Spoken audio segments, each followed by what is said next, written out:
Required ba na maging aral tutor? Pwede bang tumanggi? Eto na ang malinaw na sagot.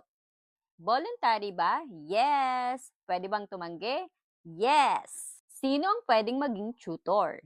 Dependent teachers, external tutors, pre-service teachers, at LGU-hired tutors. Paano kung walang volunteer teachers? Ito ang naging problema natin ngayon. Pwedeng mag-hire ng external tutors o makipag-partner sa LGU. Pwede bang multi-grade ang hawak? Yes! Depende sa reading at math level ng learners. Another question, pwede bang mag-rotate ng tutors? Pwede, pero hindi recommended para sa continuity ng learning. Master teacher, required ba? Hindi! Walang sapilitan. Pwede ka bang magturo sa ibang school? Possible, but consider logistic at mag-consult sa SDO. Ilan naman ang learners ang pwede sa kada tutors?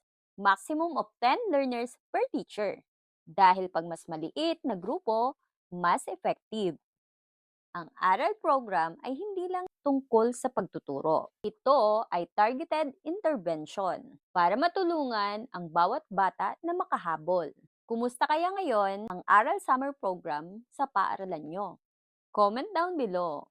Follow for more DepEd updates. Bye-bye, butterflies!